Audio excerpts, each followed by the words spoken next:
네, 안녕하십니까. 골드 디렉터 골드입니다. 오늘 짧게 영상 올리고 국내 관심 종목들 마감하도록 하겠습니다. 일단 좀 영상들을 좀 짧게 마무리하려 합니다. 지금 백신 3차를 좀 맞았는데 몸이 좀 안 좋아가지고 길게 영상들을 올리지 못할 것 같습니다. 그러나 앞서 코스피 영상 말씀드린 것처럼 일단은 저와 같이 아직까지 좀 엘리엇 파동 이론이나 일목 같은 것들을 생각하시면서 주가에 대한 상승들을 생각하시는 분들은 좀 이러한 조정들, 상승에 대한 것들 생각하시면서 이파에 대한 조정이 지난 뒤에 보다 더 큰 상승들이 있을 것이다 라고 하는 기대감을 하는 게 좋지 않나 싶고, 당연히 이전에 있었던 3316포인트인가요? 이 3316포인트는 현재로서는 좀 커다란 3파의 꼭지로 좀 보고 있기 때문에 한 번 더 이 3316보다도 위로 올라가는 5파가 있다라고 하는 관점이 동일하게 있습니다. 그러나 늘 이러한 엘리엇 파동 카운팅들은 좀 주관적인 요소들이 좀 강하기 때문에 이러한 것들이 틀리는 것에 대한 가능성을 대비해서 보다 더 객관적으로 보이는 RSI나 일목균형표 같은 것들을 함께 참고를 합니다. 그래서 지금 2거래일 정도 크게 조정들 나오면서 RSI 깨고 전환선 깨는 것들은 한 30% 정도 비중 정리하는 게 좋아 보이고, 더 깨면서 기준선도 이탈하는 것들은 50% 더 밀리면서 깨는 것들은 완전 매도가 필요해 보이지 않나 생각됩니다. 물론 저도 선물을 하거나 인버스를 하면서 해지를 하지 않는 편이기 때문에 좀 이파에 대한 조정들이 마감되면서 상승이 나오고 보다 더 주가가 올라갈 수 있지 않겠냐라고 하는 관점들을 좀 늘 말씀드리고 싶은데, 그러하지 않고 주가와 지수들이 동시에 밀리면서 하나씩 이탈 나오는 것들은 상승에 대한 기대와는 다르게 주가가 움직이는 것이기 때문에 그러한 종목들은 손절이라 할지라도 매도해야 되는 자리든 매도가에 접근이 좋고, 오늘 매도했다 할지라도 내일 상승하면서 다시 한 번 더 매수에 대한 기준들을 돌파한다면 매수의 접근이 당연히 좋습니다. 그래서 그러한 반복적인 매매가 된다 할지라도 기준과 원칙들을 지켜서 트레이딩을 하는 것이 보다 더 중요하지 않나 싶고, 앞선 코스피 영상 좀 말씀드린 것처럼 아직까지는 조정들 이어지고 있지 않나 싶고, 이 뒤로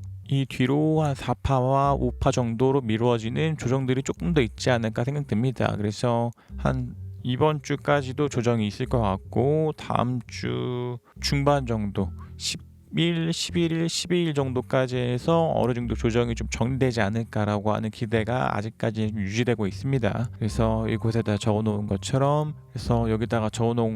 아직까지는 2의 C파가 좀 진행 중이지 않나 싶고, 그에 대해서 한 3파 정도까지만 진행되지 않았나라는 생각이 좀 됩니다. 그래서 아직까지는 1과 2와 3 정도로 좀 보고 4와 5가 있으면서 일목에서 이야기하는 부위 목표값 2885포인트 혹은 2867포인트 정도까지에 대한 조정들이 나오고 다시 한 번 더 주가에 대한 추세가 유지되지 않겠냐라고 하는 접근은 동일합니다. 그래서 저와 같은 경우에도 현재로서는 현금 비중들을 한 60% 정도 지금은 좀 확보를 한 상황이고, 동일하게 이것이 정말로 1파와 2파라면 3파들은 1파보다도 강력한 충격 파동들이 있으면서 주가가 상승하는 움직임들 좀 보인다라는 특징들이 있기 때문에 현재로서는 이것들이 하락하는 것에 대해서 좀 더 민감하게 반응하면서 손실을 준다라고 하는 접근보다도 이 3파를 주도하고자 하는 시장이 어디 있는가를 보다 더 디테일하게 찾아보는 관점으로 대응을 하는 게 좋지 않나 생각됩니다. 그러나 이러한 것들은 앞서 말씀드린 것과 같이 엘리엇 파동 카운팅들은 좀 주관적인 성향들이 좀 강하기 때문에 보다 더 객관적으로 볼 수 있는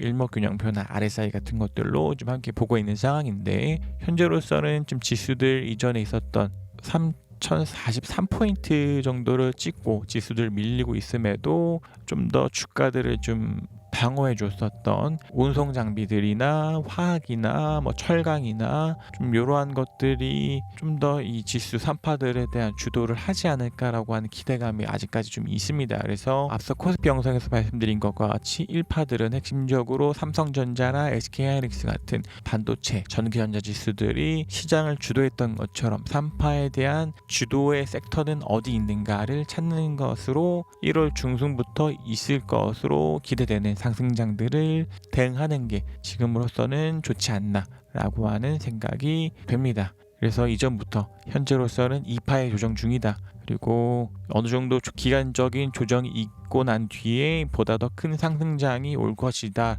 라고 하는 관점들은 동일하되, 코스피가 일봉상으로 기준선과 구름들이 이탈했기 때문에 어느 정도에 대한 현금 확보가 현재로서는 좋아 보이고, 그나마 좀 선물 차트 상에서 캔들 기준선을 좀 물고 있기 때문에 구름을 이탈하지 않는 내에서 좀 더 반등에 대한 기대를 해봐도 좋지 않나 생각됩니다. 그래서 여기다가 적어둔 것처럼 아직까지는 코스피가 3990.7을 찍고 3990.3으로서 조정이 나온 뒤에 동일하게 C2에 C의 3 정도가 좀 나와 있는 상황이기 때문에 어느 정도의 기간 조정들 있고 난 뒤로 좀 더 주가에 대한 상승에 기대를 걸어보는 게 좋지 않나라고 생각됩니다. 그래서 저와 같이 기준과 원칙들을 좀 최대한 지키는 매매를 하시는 분이란다면 여기다 적어놓은 것처럼 RSI가 깨거나 기준선이 깨거나 구름을 깨는 위치들에서는 매도를 하는 것이 좋지 않을까 싶고, 이 코스피가 보다 더 강력한 산파가 있을 것이다 라고 하는 기대를 걸어보시는 분들은 매도보다는 조금 더 홀딩하면서